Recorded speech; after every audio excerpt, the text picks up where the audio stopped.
Hello viewers, it's time for makgeolli talk. Today it's more makgeolli magic. Lacto, that's lacto-fermentation.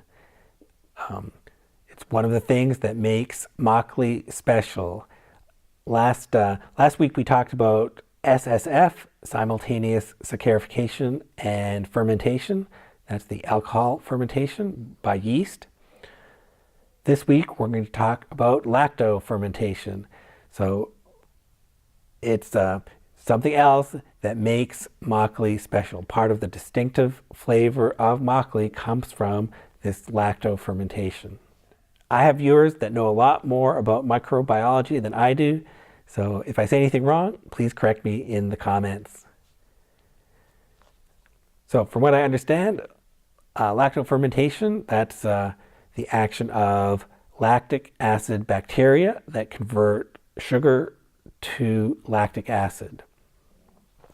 Now, lactic acid, and this process is used to make yogurt and kimchi, for example.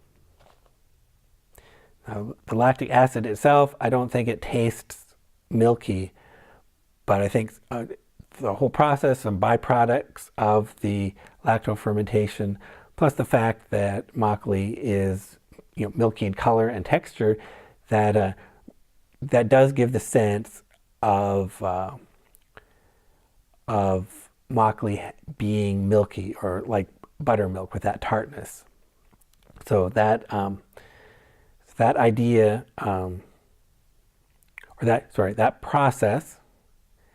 The process of lacto-fermentation gives a distinct and special flavor to makgeolli. This is a desirable taste. We want some tartness in our brew, and it also will help preserve the brew. The lactic acid bacteria inhibit other spoiling bacteria from being able to spoil the brew.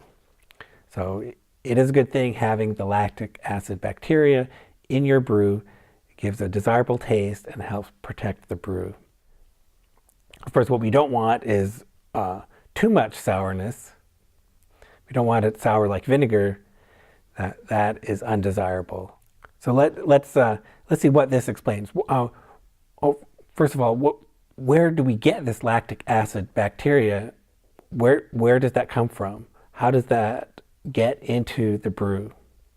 So these bacteria are very common. Lactic acid bacteria is found in soil everywhere in the world. It's found on our bodies. So, but for one thing, lactic acid bacteria is found in Naruk. So Naruk, besides supplying enzymes and yeast, it also supplies lactic acid bacteria. At a minimum, it would come from the straw that we produce the Naruk cakes in.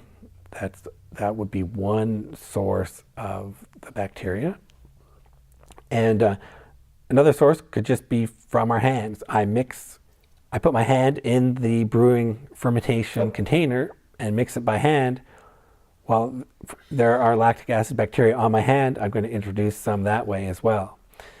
So it's all over the place. It's easy to get into the brew. So this is intentional, unlike in some other kinds of brewing where you would really want to exclude lactic acid bacteria from your brew. When you're brewing makgeolli, you want it, so you can mix things by hand when you're making makgeolli. That's a feature. That's the special thing about makgeolli. Another thing about these lactic acid bacteria is that they can survive at cold temperatures. They're going to be alive in the fridge, and I think that explains part of why the flavor of makgeolli evolves over time, even when it's in the fridge. Makgeolli will get more sour over time, and I believe that's why. It's the action of the lactic acid bacteria. So I'm trying to explain the makgeolli magic. What makes makgeolli special? I hope you found this topic interesting. If you like this video, please click that like button and subscribe. Thank you for watching.